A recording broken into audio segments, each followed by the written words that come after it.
अस्सलाम वालेकुम नाज़रीन, सुनो न्यूज़ पर आप देख रहे हैं प्रोग्राम लाइव जामी में आपके साथ मोहम्मद अशमत जामी। अब सूरत हाल कुछ यूँ है कि अमेरिका ईरान तनाज़े में कल अमेरिकी सदर ने जो ऐलान किया कि उन्होंने सऊदी अरब, कतर और यूएई के कहने पर एक उन्होंने जो स्केड्यूल किया हुआ था हमला ईरान के ऊपर, जो मंगल यानी आज के दिन करना था, वो रोक दिया।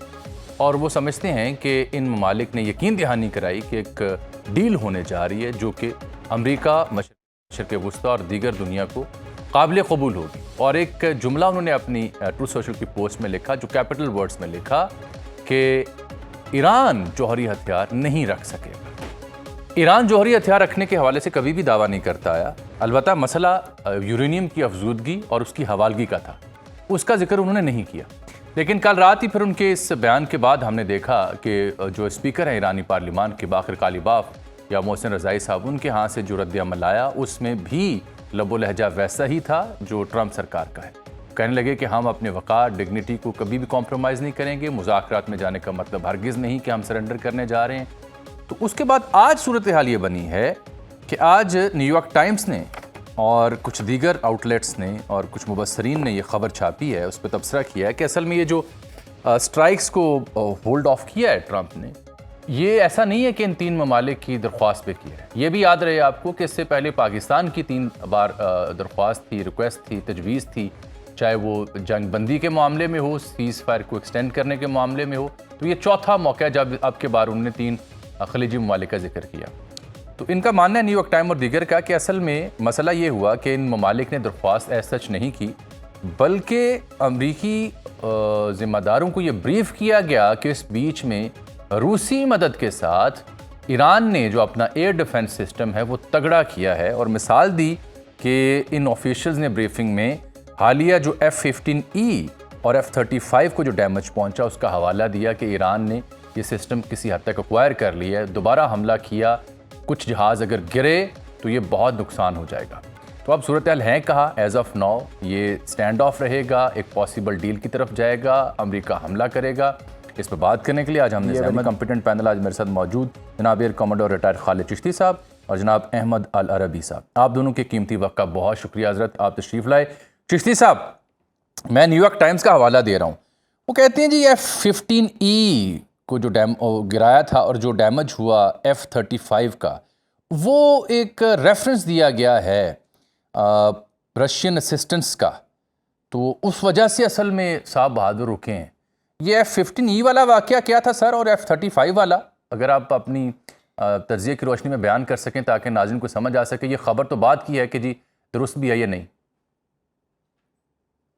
बहुत शुक्रिया जामी साहब, आपने इनवाइट किया।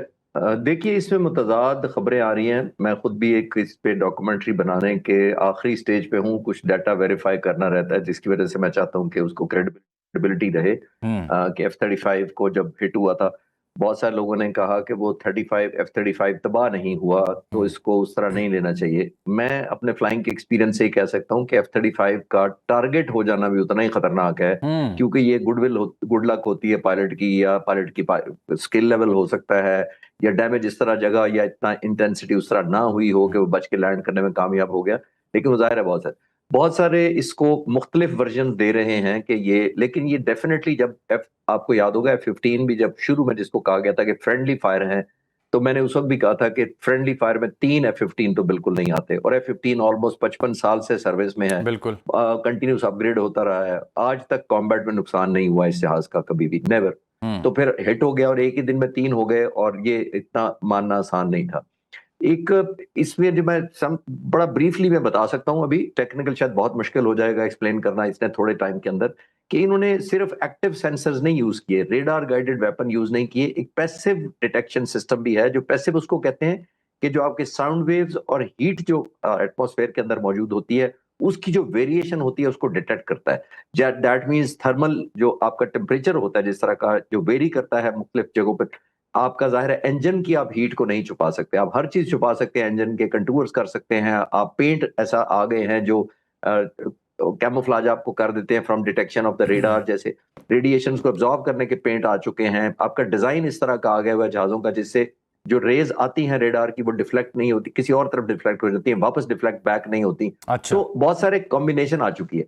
लेकिन हैविंग सेड दैट, आमतौर पर इसको जो F-35 को बनाया गया था अगेंस्ट रेडार रेडिएशंस को ये डिटेक्ट कर लेता है Okay. या अवॉइड कर लेता है और बच निकलता है। अगर ईरान ने जो यूज किया है वो mostly passive detection system use किया है, जैसे मैंने कहा थर्मल प्लस जो पोजिशनल है, ट्रायंगुलेशन इसको कहते हैं, मुख्तलिफ सेंसर्स मुख्तलिफ जगह लगा के उसकी पोजीशन पिक करना, Okay, okay. उसी ट्रायंगुलेशन से उसको पिक करना, जो पुराने जमाने में वर्ल्ड वॉर 2 में भी होता था, फिर उसको कन्वर्ज करके ऐसा मिसाइल या वेपन फायर करना जो इनिशियली डिटेक्ट इसलिए ना हो कि प्रॉक्सिमिटी एरिया में फायर किया जाता है और वो करीब जाकर अपना रेडार ऑन करता है, उस वक्त तक उस जहाज को बचने के लिए बहुत देर हो चुकी होती है। तो मैंने कोशिश किया बहुत सिंपल करके एक्सप्लेन करने की, लेकिन ये फैक्ट है कि ईरान के लिए बहुत बड़ी कामयाबी थी और ईरान के लिए बहुत बड़ा एक कहने चाहिए कंसर्न था, क्योंकि वो जब इस तरह के जहाज हिट हो जाते हैं, अमेरिका के पास 6,500 के करीब फाइटर जहाज हैं, ये बॉम्बर जहाज हैं, उसको 4-5 या 15 जहाजों से फर्क नहीं पड़ता, लेकिन जो आपके कमांडर होते हैं उनका कॉन्फिडेंस शेक हो जाता है उस सिस्टम के ऊपर, नंबर 1। नंबर 2, आपको जो वॉर प्लानिंग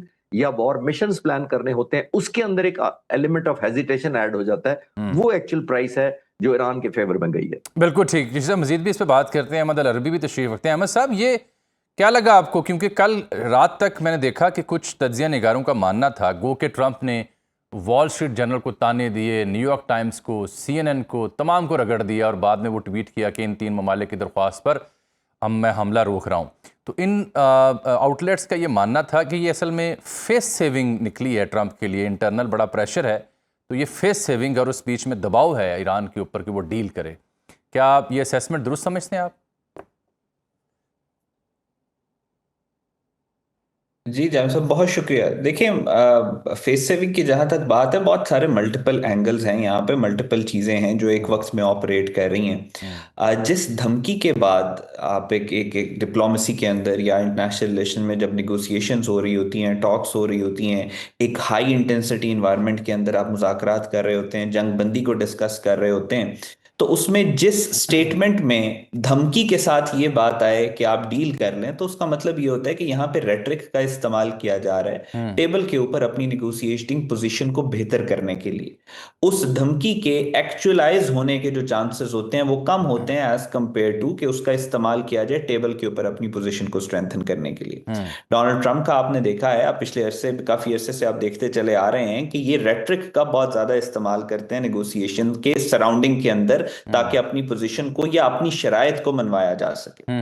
दूसरी, जहां तक आपने न्यूक्लियर की बात की है, Iran has always been very flexible about the nuclear programme और वो सारा कुछ, लेकिन इस वक्त ईरान के लिए भी और यूएस के लिए भी आई थिंक जो प्राइमरी इंपॉर्टेंस है वो इस वक्त कॉन्फ्लिक्ट या फ्रेमवर्क या सस्टेनेबल पीस जो है मिडिल ईस्ट के अंदर, उससे ज्यादा दोनों ममालिक के लिए अपनी डोमेस्टिक ऑडियंस और डोमेस्टिक कैपिटल को अपीज करना, सेटिस्फाई करना और उसके लिए कुछ ना कुछ एक नोशन ऑफ विक्ट्री क्रिएट करके जाना, वो बहुत ज्यादा इंपॉर्टेंट है ईरान के बिहाफ पे भी और अमेरिका के अंदर भी। आप देख रहे हैं कि मिड टर्म इलेक्शंस और उससे डोनाल्ड ट्रंप की गिरती हुई साख, वो सारी चीजें बहुत ज्यादा इंपॉर्टेंट है। अभी भी जो आप अपने बयानात देख रहे हैं, मुझे ऐसा लगता है कि वो एक तो डिप्लोमेटिक टेबल पे अपनी स्पेस इंक्रीज करने के लिए, दूसरा अपनी डोमेस्टिक ऑडियंस को, डोमेस्टिक पब्लिक को सेटिस्फाई करने के लिए ये बयानात इस तरह के दिए जा रहे हैं। Chances of a war of these, दोनों ममालिक का दोबारा से एक फुल फ्लेज जंग में जाने के चांसेस रिलेटिवली कम है एज कंपेयर टू इस बात के कि ये जो पीस प्रोसेस है या ये जो सीज फायर है ये लंबा चलेगा, एक्सटेंड होगा। ठीक, चिश्ती साहब, ये जुमला जो लिखा हुआ था उस खबर के ऊपर जिसमें आपने रोशनी डाली कि Iran had significantly upgraded its ability to detect and track American fighter jets, और ये जो ईरानियन कमांडर्स हैं reportedly using Russian help to study US flight patterns. इतने कम अरसे में सिग्निफिकेंटली अपग्रेडेशन मुमकिन होती है एयर डिफेंस की? जी, अपग्रेडेशन तो पॉसिबल तब होती है जब जाहिर है ईरानियन ने खुद ट्रेनिंग हासिल की हो। अगर एयर डिफेंस का कोई रेडार अगर वो लेते हैं तो अब उनको सर्वेलेंस है, उनकी ट्रैकिंग है, उसकी शूटिंग डाउन है, अपनी वेपन फायरिंग का जब तक इंटीग्रेशन नहीं होती तो ये नहीं होता कि वॉर के अंदर सिग्निफिकेंटली इंप्रूवमेंट हो जाए। I am sure peace time में हुआ होगा। एक ये जरूर हो सकता है कि सैटेलाइट की या दूसरे इमेजरी की हेल्प जरूर मिली हो या रियल टाइम डाटा आ रहा हो ईरान के पास, उससे भी तरीके से आपको अंदाजा हो जाता है कि कौन से एरिया में किस वक्त कितने जहाज हैं। और फिर जाहिर है जैसे मैंने पिछले सवाल के जवाब में अर्ज किया कि आप ट्रायंगुलेशन करें, पैसिव डिटेक्शन करें, फिर उस प्रॉक्सिमेट लोकेशन के ऊपर फायर किया जाता है। सबसे ज्यादा इंपॉर्टेंट जाहिर है फाइटर जहाज की लोकेशन होती है, वो किस जगह इस वक्त मौजूद है। वेपन जब आप फायर करते हैं तो आपको चाहिए कि आपके चाहे वो रेडार गाइडेड हो या पोजिशनिंग के रेफरेंस से आप अगर फायर करें तो उसके लिए पिन पॉइंट आपको एक्यूरेसी चाहिए होती है रियल टाइम। जाहिर है अभी इट्स टू अर्ली कि अमेरिका को शायद पहुंच गया हो, ईरान या रूस या चीन जिसने भी उनकी मदद की है, तो मेरा नहीं ख्याल उन्होंने डाटा ये डिस्क्लोज अभी करेंगे जब तक जंग खत्म ना हो या पीस हो जाए कि वो कैसा तरीका था या किस तरीके से अपडेट दे रहे थे। लेकिन ये तो डेफिनेटली हम सब जानते हैं ना कि रूस और चीन ने डेफिनेटली मदद की है। खास तौर पर जो मैं स्टडी कर रहा था वो तो बॉम्ब डैमेज इवेल्युएशन के लिए बहुत मदद की है इनको, जो इसराइल पर खास तौर पर जो बम्बार्डमेंट की गई थी वो क्योंकि उनको ट्रैक करके अपडेट दी जाती थी, इसकी वजह से मैंने देखा कि कुछ टारगेट्स में ईरान ने रीविजिट किए थे।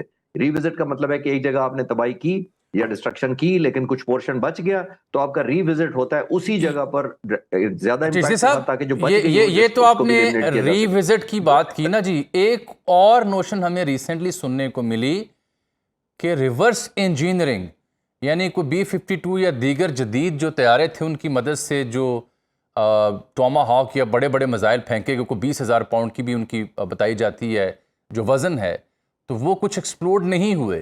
तो ये ईरान से तलाई कुछ एक्सक्लूसिव मालूमात इंटरनेशनल आउटलेट्स ने छापी कि वो उनके हत्थे चढ़े हैं और वो उसकी रिवर्स इंजीनियरिंग कर रहे हैं और माजी में भी शायद वो कई दिहाइयाँ पहले कुछ अमरीकी ड्रोन्स के ऊपर ऐसी कार्रवाई कर चुके हैं। ये मुमकिन होता है कि अगर एक जहाज़ से ऑफलोड नीचे पेलोड नीचे गिरा हो और ना फटा हो तो उसकी रिवर्स इंजीनियरिंग हो सके, ये क्या है कहानी?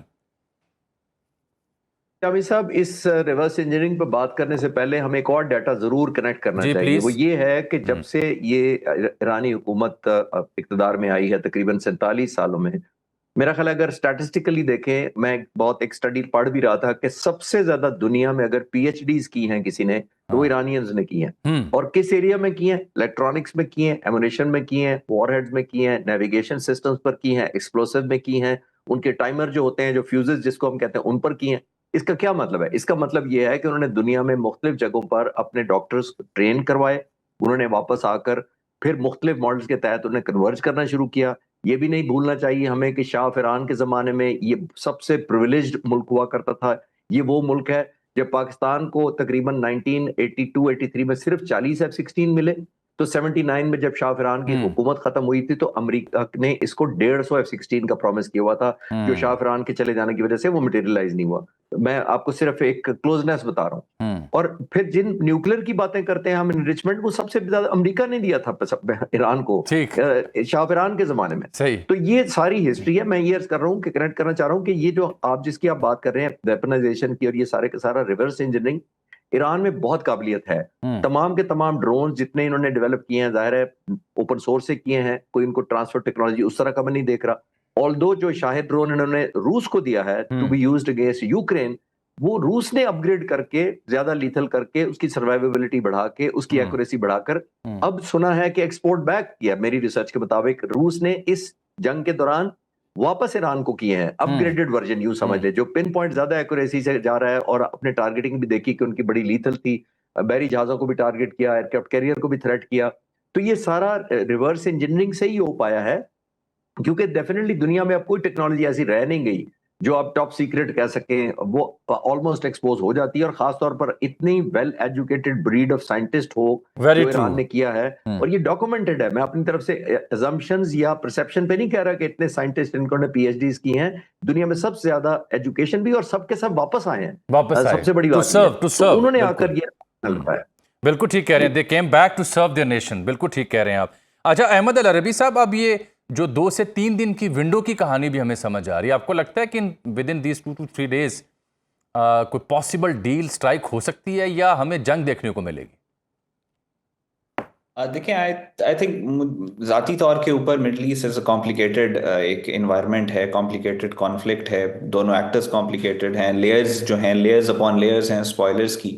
सो इसमें आप कुछ भी सर्टेनिटी के साथ नहीं कह सकते, लेकिन मुझे ऐसा लगता है कि अगले 2-3 दिन में चांसेस कम हैं कि कोई डील भी मिले, और उस बात के भी चांसेस कम है कि जंग हो। आई थिंक ये नेगोशिएशंस और ये मुज़ाकरा जो हैं ये आगे बढ़ने चाहिए, और मैं कोई टाइम आइडेंटिफाई नहीं इस तरह से शायद कर सकूं कि 2-3 दिन में क्या होगा, लेकिन आई थिंक दोनों ही चीज़ों की पॉसिबिलिटी कम है।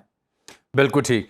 रिश्ती साहब, ये पिछले दिनों सऊदी अरब के ऊपर 3 ड्रोन हमले हुए, पता चला वो इराक से हुए, इराकी गवर्नमेंट उसकी इन्वेस्टिगेशन कर रही है। And then I think couple of weeks ago या within this time frame UAE के ऊपर भी कुछ मिसाइल हमले हुए उनके जौहरी प्लांट पे, उसकी ईरान ने जिम्मेदारी कबूल नहीं की।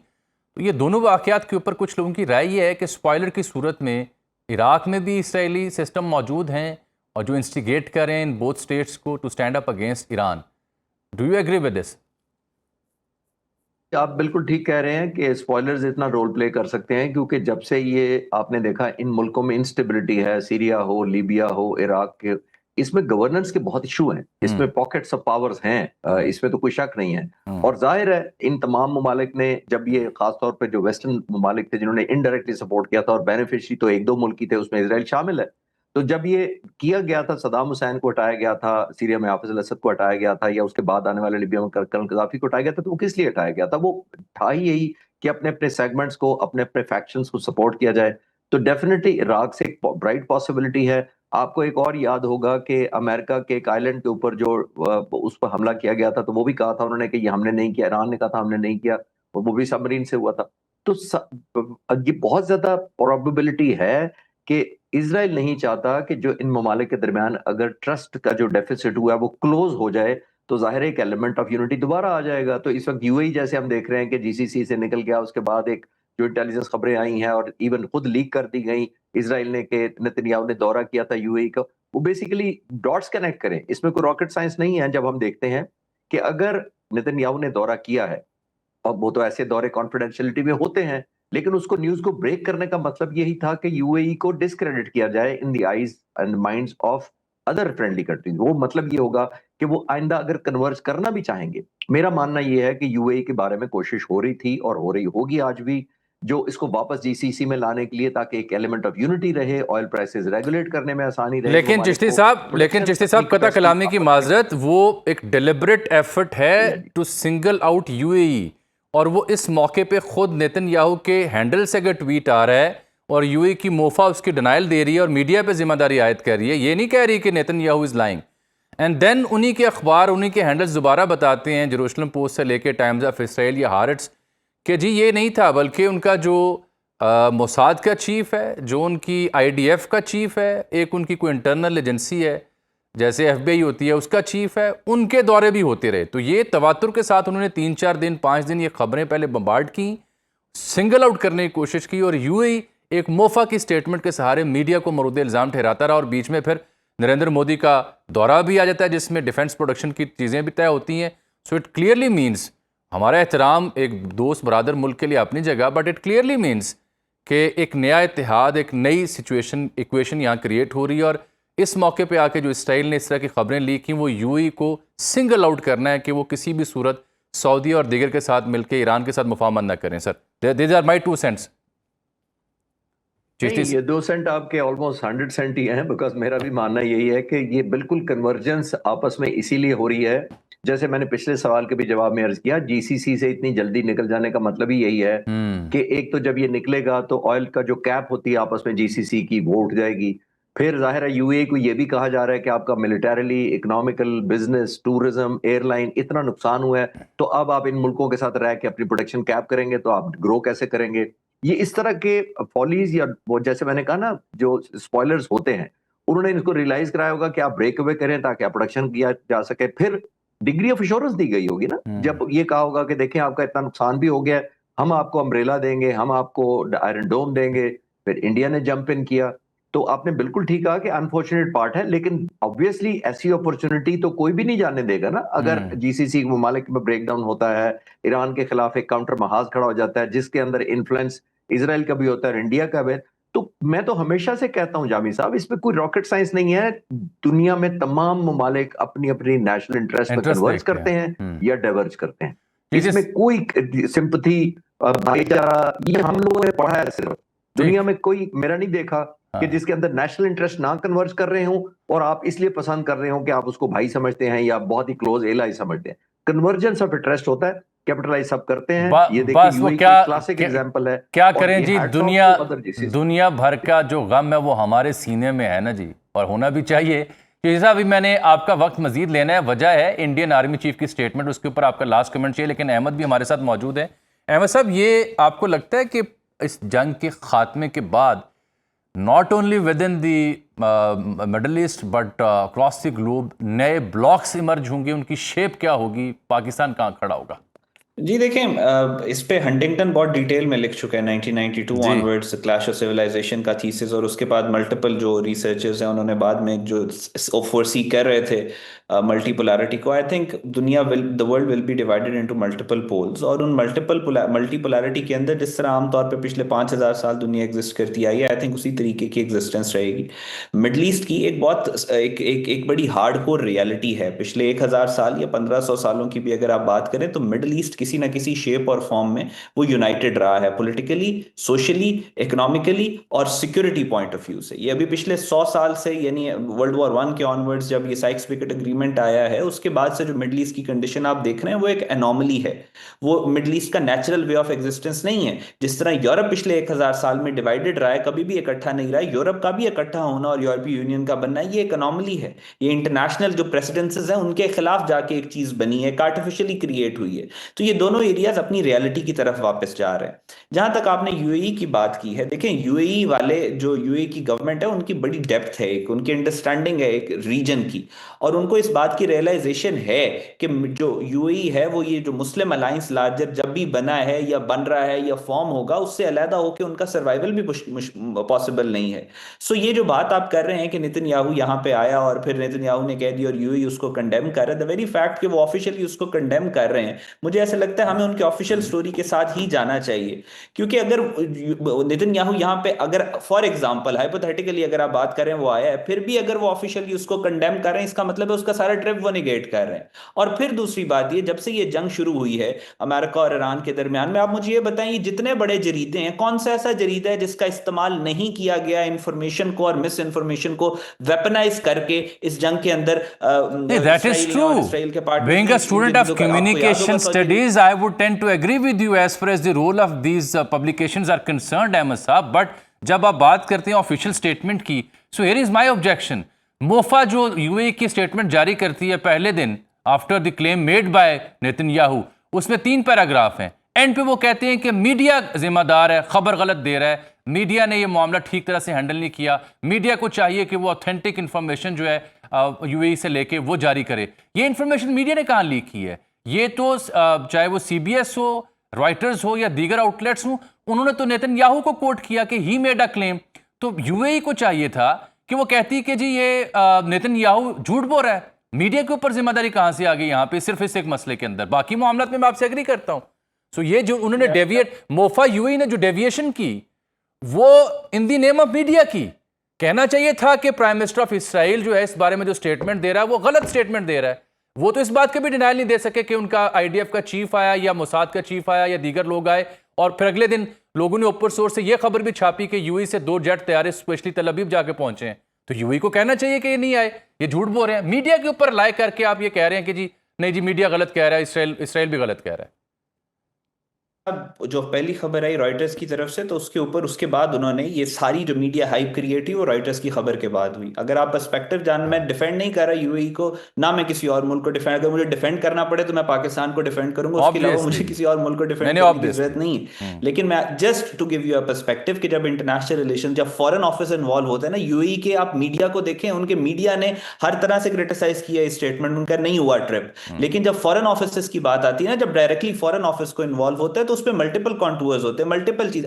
आज फॉरेन ऑफिस हर मीडिया की रिपोर्ट के ऊपर, हर इल्जाम के ऊपर किसी मुल्क का बयान देना शुरू कर दे, तो फिर तो बात कहां की कहां चली जाएगी। सो जाहिर है उनकी अपने एक प्रोसेस है, उनका अपना एक प्रोसीजर है, उस प्रोसीजर के हिसाब से उन्होंने लेस कॉन्फ्रंटेशनल रखते हुए उन्होंने कह दिया कि नहीं आया। जब एक फॉरेन ऑफिस ने कह दिया कि नहीं आया, तो बात खत्म हो जाती है। तो मेरा सिर्फ पॉइंट ऑफ व्यू ये है कि आई थिंक इस सारी सिचुएशन के अंदर ऑडिट यीनॉन का यीनॉन प्लान था 70s का, जिसमें उसने कहा था कि हमने मुसलमान दुनिया को आपस में लड़वाना है, और उसको लड़वाए बगैर हम अपना ग्रेटर इसराइल का एजेंडा जो है उसको अचीव नहीं कर सकते। सो वन वे और बिल्कुल उसी रास्ते की जानिब है सूरत हाल। अच्छा, मैं अहमद मैं मजीद भी आपसे बात करूंगा। मेरे चिश्ती साहब ने अभी जाना है, उनसे मेरा लास्ट कमेंट मुझे चाहिए। चिश्ती साहब, ये जो मैं अब पिछले 3-4 दिनों से जितने भी हमारे एक्सपर्ट्स आ रहे हैं, सबसे मैं इंडियन आर्मी चीफ की जो रिसेंट स्टेटमेंट है रिगार्डिंग पाकिस्तान जोग्राफिया के हवाले से, ये उसको लेकर के मैं समझना चाह रहा हूं कि what made him to utter this nonsense, और ये why they are underestimating Pakistan. Jami sahab, इत्तेफाक से मैं भी मेरे जैसा बंदा भी कंपेल हो गया जो जनरली कूल रहता है। कल मैंने एक रात को सोचा कि मुझे भी जवाब देना चाहिए। मैंने आज ही अपनी डॉक्यूमेंट्री चैनल पर एक इसी तरह डाली है, यूट्यूब, छोटा सा एक 5-6 मिनट की सिर्फ, कि why Pakistan can not be razed. और मैंने उसी में कहा, मैं उसी की समरी पेश कर देता हूँ। और मैंने ये कहा था कि आर्मी चीफ, ये तकरीबन 15 लाख की फौज है जिसके वो सरबराह थे, उनको जो ऑडिटोरियम की क्लैपिंग और टिकर और हेडलाइन से आगे बात करनी चाहिए। ये 15 लाख लोग फॉलो नहीं कर रहे सिर्फ उनकी फौज के, ये 1.4 बिलियन लोग भी इंडिया के फॉलो करते हैं। उनको ये देखना चाहिए कि इस तरह की थ्रेट करने से पाकिस्तान एलिमिनेट नहीं होता। अगर हो सकता तो मई 2025 में वो कर चुके होते। जब वो नहीं हुआ तो इंशाल्लाह आइंदा भी नहीं होगा, और पहले भी बड़ी अटेम्प्ट्स हुई थी। तो उनको ये सोचना चाहिए कि इस खित्ते में हम इस इंप्रेशनेबल यूथ को किस तरफ छोड़ के जा रहे हैं। आप एज आर्मी चीफ तो रिटायर हो जाएंगे कुछ अर्से बाद, लेकिन ये जो बच्चे लाखों आपको सुन रहे हैं, उन्होंने वक्ती तौर पर क्लैप किया है क्योंकि उनको लगता है कि जंग ऐसी चीज है जो बॉलीवुड से प्लस जरा सी होती होगी, कोई थोड़ा सा खून निकलता होगा। ऐसा नहीं है, सही। बेवाएं होती हैं, लोग शहीद होते हैं हमारी तरफ और दूसरी तरफ भी जाने जाती हैं, और फिर घर उजड़ जाते हैं, लॉसेस होते हैं, डेवलपमेंट रुक जाती है, एजुकेशन कॉम्प्रोमाइज हो जाती है, आने वाली नस्लें एक गुलामी का ज़हन या हॉस्टेज या खौफ की जिंदगी। तो आई थिंक उनको इससे ऊपर सोचना चाहिए। हमने जब भी जवाब दिया है सख्त उनको, वो डिफेंसिव नेचर का दिया है। तो I think he should rise above this rank. अपना आपको देखना चाहिए कि लेगेसी कौन सी छोड़ के जा रहे हैं। हेट, नफरत, डिसलाइकिंग, बुलिंग, ये छोड़ के जाना चाहते हैं, या एजुकेशन की, पॉजिटिविटी की, लिटरेसी की एंड ऑप्टिमिज्म की और न्यू जॉब अपॉर्चुनिटीज की छोड़ के जाना चाहते हैं। ये उनको मेरा ख्याल है फैसला करना चाहिए। यही मैंने उसमें अर्ज किया। मैं बस लास्ट कमेंट ही दूंगा कि उन्होंने रिटायर नहीं होना सर।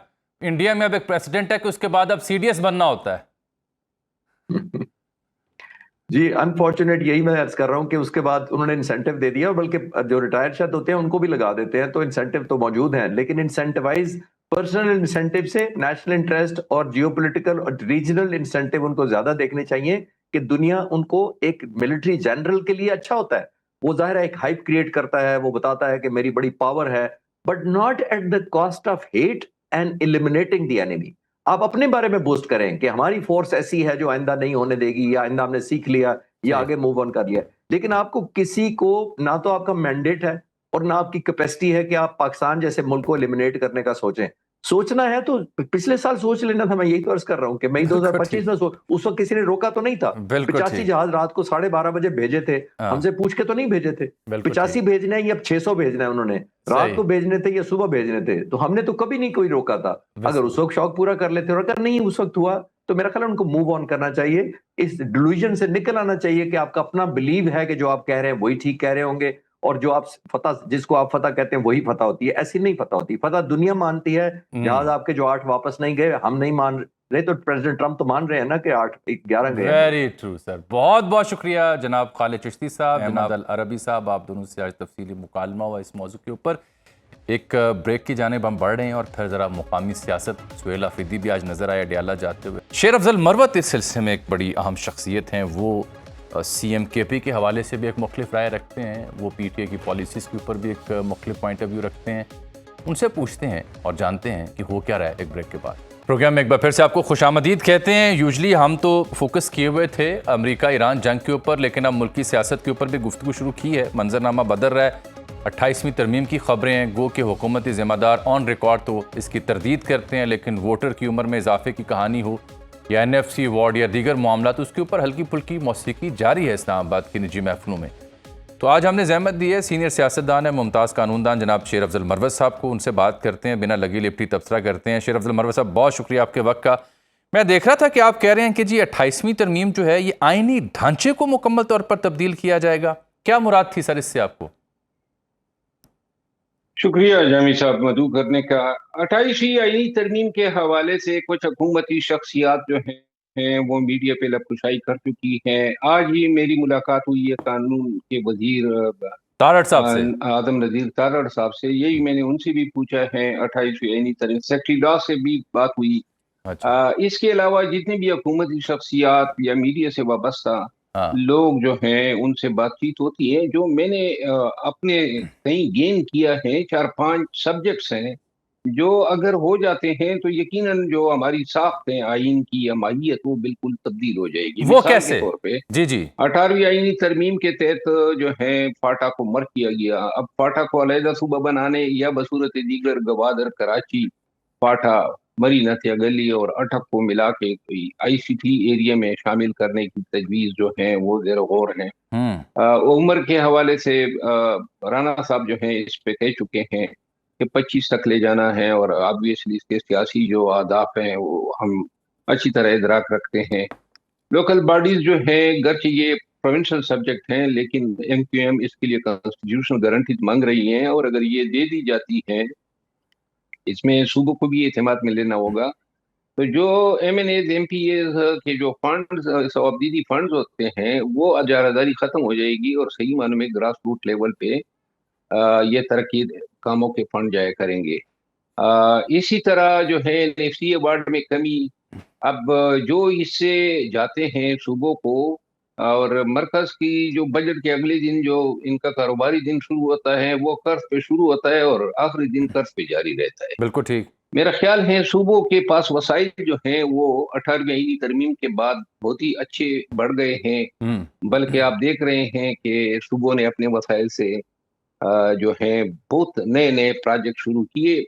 कहीं पर जो है एयरलाइन खरीदने की तैयारी होती है, कहीं पे जहाज खरीदे जाते हैं, कहीं पे बड़े मेगा प्रोजेक्ट्स हुए, पंजाब में भी हुए, KP भी माली तौर पे बहुत ही बेहतर हो गया है।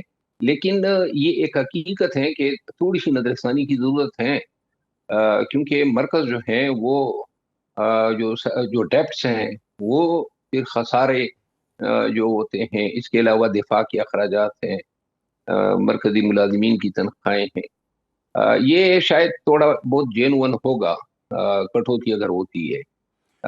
इसके अलावा जो है ये एग्जेक्टिव मजिस्ट्रेसी को इख्तियारात वापस करना, यानी कि वही दौर दोबारा बहाल करना जो 96 से पहले हुआ करता था। सिविल जज जो हैं वो फौजदारी इख्तियारात इस्तेमाल नहीं करेंगे, और ये सारे इख्तियारात एग्जेक्टिव मजिस्ट्रेसी के पास जाएंगे। तो ये वो तरमीम है जो बिल्कुल हमारे पूरे निज़ाम जिंदगी को, और साथ में जो छोटे छोटे सूबे बनाने हैं, ये भी तजवीज़ है कि सिंध में चारों सूबों में 3-3 नए सूबों का जो है इजाफा हो। तो यूं आप देख लें कि कितने चीफ मिनिस्टर बन जाएंगे। अच्छा, मैं अब मरवत साहब इन चीज़ों का जरा ब्रेकअप करते हैं ना, क्योंकि देखें इन चीज़ों का थोड़ा ब्रेकअप भी करते हैं, क्योंकि आप सियासतदान के साथ एक कानूनदान भी हैं, तो हम जरा दोनों आपके जो पर्सपेक्टिव उनसे मुस्तफीद होना चाहेंगे। पहली बात तो ये, तो फिर आजम नज़ीर तारड़ साहब या सेक्रेटरी लॉ ने तस्दीक की, को खबर दी आपको कि हाँ काम हो रहा है, या तरदीद ही कर रहे हैं अभी तक? देखिए, वो जो हजरात हैं सरकारी लोग जो हैं वो तो अभी तक कोई तस्दीक नहीं कर पा रहे हैं। असल में जो माजी में जो 2 तरामीम हुई, 26वीं और 27वीं तरामीम, ये तरामीम लॉ मिनिस्ट्री में काफी ताखीर से आए जब तैयार हो जी जी जी जी जी, और खुद पार्लियामेंटेरियन को, नून को या पीपल पार्टी या हमें उसी रात मिले जिस रात ये पेश किए गए। ठीक, बहुत ही खुफिया रखे गए थे। अब ये 18वीं आईनी तरमीम की तरह तो है नहीं कि 8-10 माह जो है रजा रब्बानी कमेटी इस पे मशावरत करे।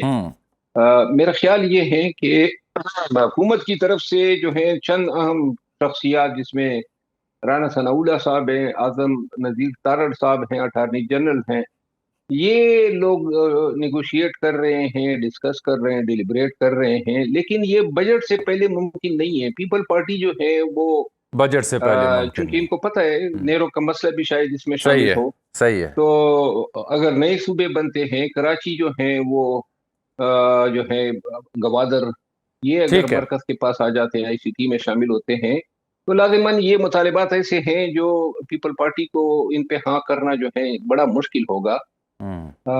दूसरी तरफ जो है यही वाहिद मौका है, शायद सबसे अहम तरामीम है जिस पे पीपल पार्टी अगर कोई बारगेनिंग करना चाहें, खसूसन अगर बिलावल को नेक्स्ट टर्म के लिए वज़ीर आज़म बनाना चाहें, तो ये मनवाए जा सकते हैं। या लेकिन मरवत साहब इस बीच में हमने देखा कि कुंडी साहब हूं या CM KP, कोई PTI और पीपल्स पार्टी के बीच में राब्ताकारी हुई है। आपको लगता है कि अगर पीपल्स पार्टी ट्रेन से उतरती है तो PTI के साथ वो हाथ मिला सकते हैं, या इस पोजीशन में नहीं है? PTI में तो अभी नए शोशा जो है, शायद मुझे तो लगता है कि एस्टेब्लिशमेंट की माँ पे थोड़ा गया है। PTI में अब कहा जा रहे हैं कि जी इस्तीफे जो है मैंने से कलेक्ट कर लें, अगर बिलफर्ज ये कोई अमल दरामद हो जाता है तो ये तो पीपल पार्टी की कमी पूरी करने के लिए नून के झोली में जो है ये अच्छा। सीटें डालनी होगी। अभी इनको जो है ज्यादा से ज्यादा जो दरकार है वो कोई 50-60 सीटें दरकार हैं बिल्कुल ठीक। 2 तिहाई अक्सरियत हासिल करने के लिए। तो पीपल पार्टी की फिर जरूरत भी नहीं रहेगी अगर वो ज्यादा डट जाती है।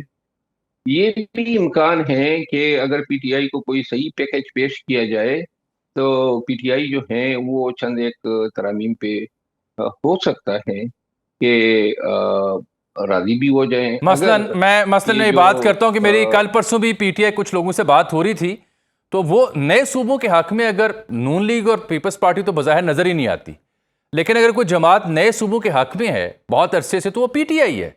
और शायद निज़ाम की भी ये ख्वाहिश है कि नए सूबे बने, नई क़यादत सामने आए, गवर्नेंस का मॉडल बेहतर हो जाए। तो ये तो बहुत बड़ा कॉमन ग्राउंड है जी। न कि सिर्फ गवर्नेंस का मॉडल बेहतर हो जाए बल्कि मेरा ख्याल है कि लॉन्ग टर्म में इसके पीछे मुहर्रिक सदारती निज़ाम लागू करने का है। अच्छा। जो 5-7 साल के बाद शायद मुतवक्के होगा, क्योंकि नए सूबे बनाने से जो है वो रिवायती सियासी पार्टियों का गलबा कम होगा या कमजोर होगा। नई सियासी कुव्वतें उभरेंगी, नई क़यादत सामने आएगी और शायद ये जो डिपेंडेंस है 2-3 पार्टियों पे वो कम हो जाएगा। बिल्कुल ठीक। अच्छा, अभी आपने कहा फंड्स की सूरत हाल सूबों की बेहतर हुई और केपी में भी फंड्स बेहतर हैं, लेकिन ये केपी तो शिकायत करता है कि फंड्स नहीं मिलते, वफाक हमेशा आगे से तरदीद करता है। ये क्या कहानी है? नहीं, देखें, केपी के वो फंड नहीं मिलते हैं जो इस्काक बनते हैं। फिर फाटा के जो 18वीं आईनी तरमीम के बाद फाटा जो केपी का हिस्सा बना है, उस मद में जो फंड देने थे वो अभी तक नहीं मिले हैं। अलबत्ता 18वीं आईनी तरमीम के नतीजे में बहुत सारे शोबे जो हैं जो रेवेन्यू जनरेट करते हैं वो सूबों के पास चले गए हैं। तो लिहाजा केपी, आपने देखा कि ये केपी की नई हुकूमत जब अली अमीन खान ने बनाई और ये अभी जब उन्होंने रिजाइन किया तो उस वक्त 250 अरब से ज्यादा रुपए तो खजाने में पड़े थे। ठीक। और ये रेवेन्यू जनरेशन के वसाइल जो हैं सूबों के बहुत बढ़ गए हैं। पंजाब में देखें, सड़कों का जाल बिछा रहे हैं, बड़े बड़े मेगा प्रोजेक्ट हो रहे हैं, अरबों के जहाज खरीदे जा रहे हैं। यही सिंध की हालत है। बात कि बलूचिस्तान भी पीछे नहीं रहा है। सूबे जो हैं वो मरकज के मुकाबले में काफी खुद कफील हुए हैं, सियासी खुद कफील हुए। ठीक। अच्छा सर, ये जो 18 से 25 बरस करने वाली कहानी है, इसकी क्या मंतक आपको समझ आ रही है? क्या ये होनी चाहिए? मैंने डेटा चेक किया, पाकिस्तान तो एक वाहिद मुल्क है जहां यूथ बल्ज बहुत ज्यादा है। 3.5 करोड़ वोटर 18 साल का इस हक से महरूम हो जाएगा। और फिर ओवरऑल देखें 12 करोड़ वोटर जो रजिस्टर्ड हैं, तो कोई 8 करोड़ के करीब तो बनती है परसेंटेज 18 से 45 बरस की। तो ये शोशा क्यों छोड़ा गया? मकसद क्या है? ऐसा मुमकिन भी हो पाएगा? देखिए, अब इस असेंबली से तो कुछ भी मुतवक्के हो सकता है कि कोई भी अदलिया का जो असर हो गया है, तो ये कोई बड़ी बात नहीं होगी कि 18 से 25 साल कर दिया जाए। और क्यों किया जाए? क्योंकि नौजवानों की अक्सरियत जो है वो पीटीआई के साथ है। अब बहुत बड़ी तादाद कट जाएगी पीटीआई की वोटरों की अगर ये कानून लागू होता है। दूसरी बात ये है कि वो जब अयूब खान सदर बनना चाहते थे ना, तो उन्होंने बीडी डेमोक्रेसी मुतारफ कराई थी। एक बीडी मेंबर जो है एक पूरे कॉन्स्टिट्यूएंसी को रिप्रेजेंट करता था। वैसे भी अंग्रेज के जमाने में आपको याद होगा जिसकी 300 कनाल जमीन होती थी उसको वोट का हक होता था। या फिर एफसीआर के तहत पूरे 3-4 देहात का एक मलक होता था, उसका एक वोट होता था। तो मेरा ख्याल है कि अब ये है खिफत मिटाने के लिए ये भी एक तजवीज ज़ेर गौर है कि 25 साल कर दे। अदरवाइज ये सबसे हार्श हैं। और वोट का हक जो है ये एक बुनियादी हक है। आप 21 साल में जज बन सकते हैं, आप 18 साल में शादी कर सकते हैं, आप 18 साल में जो है सरकारी मुलाजिमत शुरू कर, लेकिन वोट का हक लेना इसके पीछे कोई रीजन लॉजिक मंतिक नहीं है। मां सिवाय सियासी बदनीयत ही के कि जी चूंकि नौजवानों की अक्सरियत जो है वो पीटीआई की तरफ रागिब हैं तो इस वोट का ये बड़ा हिस्सा काट दिया जाए।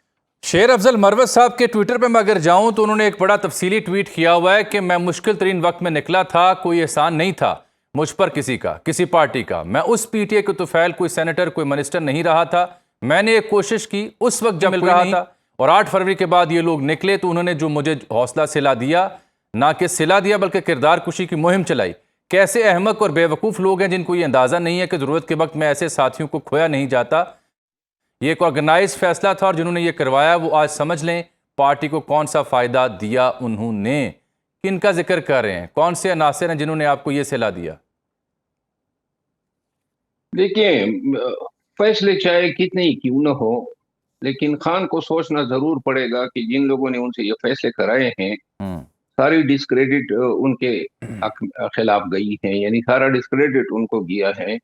और मेरा ख्याल है कि इन फैसलों ने जो है पार्टी का ये असर कर दिया है। सारी दुनिया गवाह है। वो पीटीआई 9 मई के बाद जितने जुल्म जबर का शिकार हुई, डट गई और 8 फरवरी को वो मैंडेट ले लिया जो एक रिकॉर्ड है। लेकिन वही पीटीआई आज जमीन बोस है। वजह क्या है? एक भी फैसला दुरुस्त नहीं किया है, बदनीयती पर मबनी फैसले और मेरठ के बरअक्स। बिल्कुल ठीक। शेर अफजल मरवत साहब ये इल्ज़ाम आयद करते हैं कि जो क़यादत मिली, जिस तरह से मुख्तलिफ लोगों को पार्टी में ज़िम्मेदारी दी गई और उससे नुकसान पहुंचा है पार्टी को, और अभी भी वो इमरान खान के साथ खड़े हैं।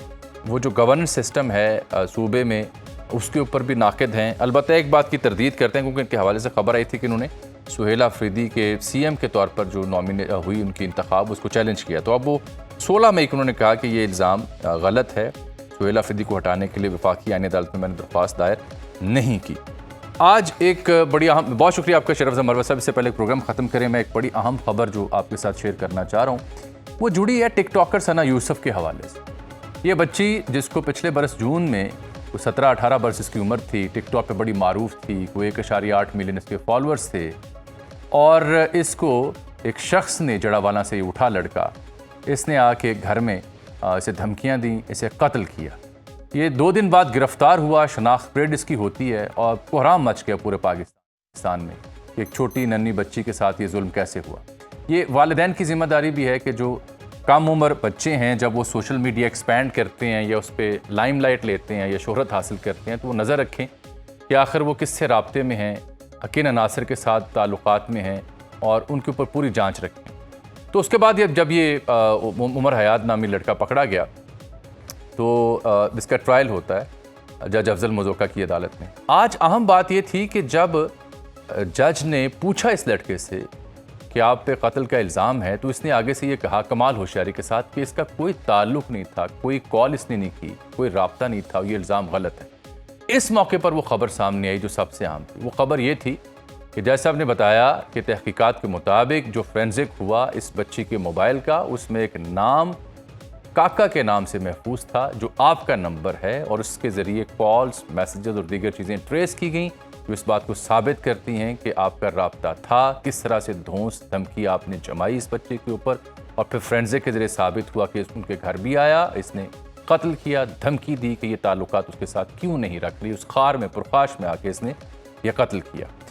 उसके बाद इसने इस मुजरिम ने, अब तो मैं कहूँगा, इसने इस सवाल का जवाब, जब शनाख्त इसकी पकड़ी गई तो जवाब देने की बजाय कहा कि इस सिलसिले में मेरा वकील बेहतर बात करेगा। और वकील ने क्या प्ली ली, उसने कहा जी कि आप NGOs के दबाव में आए बगैर आके फैसला सुना रहे हैं, ऐसा ना करें, हमें आपकी अदालत पर अदम एतमाद है, फेयर ट्रायल दिया जाए। यानी वही रिवायती हथकंडे, एक जुर्म हुआ, दिन दिहाड़े हुआ। अपर चतराल का ये फैमिली है सना यूसुफ की, इसके अहले खाना इस्लामाबाद में आके जी सेक्टर में ठहरे हुए थे।